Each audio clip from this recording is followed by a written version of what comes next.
Hello students, इस video में हम लोग विसर्ग संधि के बारे में पढ़ेंगे। पिछले वीडियो में हम लोग स्वर संधि और व्यंजन संधि के बारे में पढ़ चुके हैं। तो सबसे पहले विसर्ग संधि क्या होता है इसकी परिभाषा जान लीजिए। विसर्ग संधि, जहां विसर्ग के बाद कोई स्वर या व्यंजन आए तो विसर्ग में जो परिवर्तन या विकार उत्पन्न होता है उसे विसर्ग संधि कहते हैं। जैसे मनः धन रथ, मनः धन रथ। देखिए यहाँ विसर्ग के बाद कोई व्यंजन आ गया है, तो विसर्ग के बाद कोई व्यंजन या कोई स्वर आए तो विसर्ग में जो परिवर्तन होता है, यहाँ देखिए विसर्ग का ओ हो जाएगा तो हो जाएगा मनोरथ। क्या हो जाएगा? मनोरथ। यह विसर्ग संधि का यह उदाहरण हुआ। अब इसमें विसर्ग संधि बहुत सारे नियम हैं। जैसे मान लीजिए असधन दा यशोदा हो जाएगा, तपोधन बल तपोबल हो जाएगा, निर्धन धन निर्धन हो जाएगा।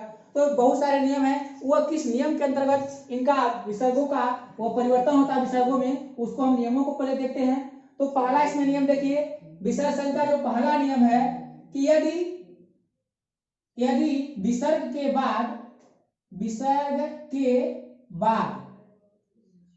के बाद अ या आवे विसर्ग के बाद अ या आवे या किसी वर्ग का तीसरा या किसी वर्ग का तीसरा, चौथा, पांचवा वर्ड आए या य र ल व ह आए तो विसर्ग का ओ हो जाता है।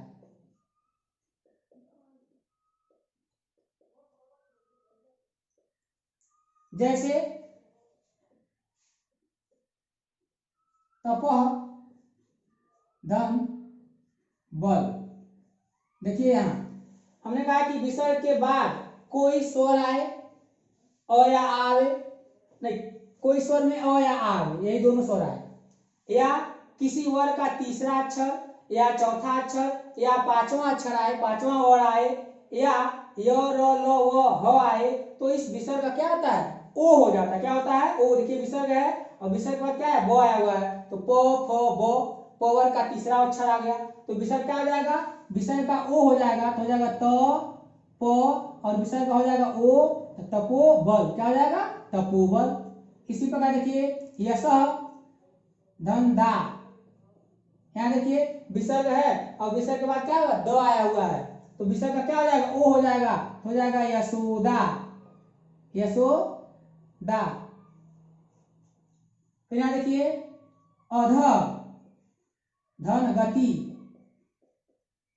यहाँ देखिए विसर्ग के बाद ग आया हुआ है और यहाँ भी है कि विसर्ग के पहले, यहाँ देखिए छूट गया है कि विसर्ग के पहले अ हो, विसर्ग के पहले क्या हो? अ। तो सारे इस व्यंजनों में अ है। देखिए त में प में अ है, स में अ है, ध में अ है, और विसर्ग के बाद किसी वर्ग का तीसरा अक्षर, किसी वर्ग का चौथा अक्षर या किसी वर्ग का पांचवा अक्षर हो, या अ हो या आ हो तो विसर्ग क्या होता है? ओ हो जाता है। यानी कि विसर्ग के बाद ग आया हुआ है तो क ख ग, या क वर्ग का कौन सा अक्षर है? तीसरा अक्षर है ग, तो हो जाएगा अ धपरोग मात्रा हो जाएगा धो गति, क्योंकि विसर्ग का क्या हो जाएगा? विसर्ग का ओ हो जाएगा अधोगति। इसी प्रकार मनः धन रथ, मनः धन रथ जो हमने लिखा था मनोरथ, इसी नियम के अनुसार वह मनोरथ हो जाएगा क्योंकि विसर्ग के बाद क्या हुआ है? रो आया हुआ। देखिए य र ल आया, देखिए रो आ गया है, विसर्ग के बाद क्या है? रो आया हुआ है तो विसर्ग क्या हो जाएगा? ओ हो जाएगा, हो जाएगा मनोरथ। अब इसका दूसरा नियम देखिए, यदि विसर्ग के पहले अ या आ को छोड़कर, अ या आ को छोड़कर कोई स्वर आए या आए और विसर्ग के बाद और विसर्ग के बाद किसी वर्ग का तीसरा, चौथा, पांचवा वर्ड आए या य र वो आए तो किसी वर्ग का तीसरा, चौथा, पांचवा वर्ड आए या य र वो आए तो विसर्ग का क्या होता है? विसर्ग का र हो जाता है। क्या होता है? र हो जाता है। जैसे नि धन।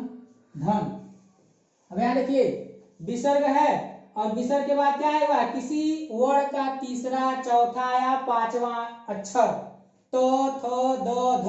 देखिए ध है तो ये तो वर्ड का चौथा अक्षर है। तो थ द ध। तो विसर्ग के बाद यह किसी वर्ड का तो वर्ड का चौथा अक्षर आ गया है। और विसर्ग के पहले अ या आ को छोड़कर कोई स्वर हो तो विसर्ग के सब पहले देखिए नी स्वर है तो ई स्वर है ई।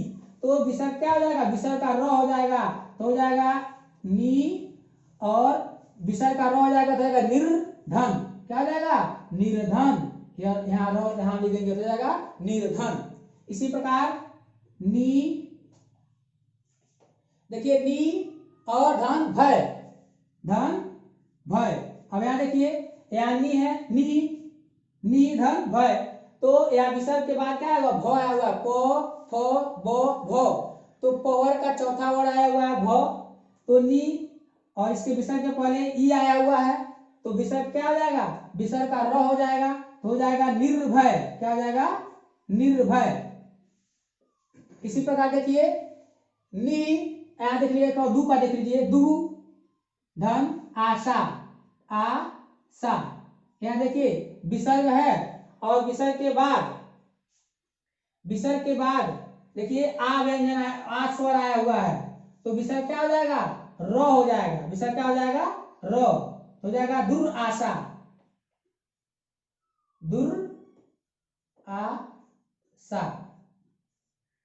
यहाँ इसको हम इस र को यहाँ भी लिख सकते हैं या इस तरह भी लिख सकते हैं क्योंकि इसमें अ में जो वह जुटेगा यहाँ दुराशा हो जाएगा। दुराशा क्योंकि यहाँ देखिए दू र आशा इसको इस तरह लिख सकते हैं लेकिन ये जब र में ये अ मिलेगा तो इस तरह हो जाएगा दुराशा हो जाएगा। अगला नियम देख लीजिए। तीसरा नियम है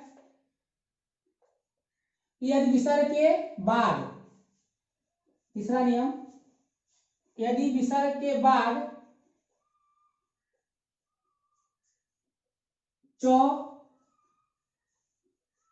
अगर विसर्ग के बाद च छ सौ आए, तीसरा नियम है कि विसर्ग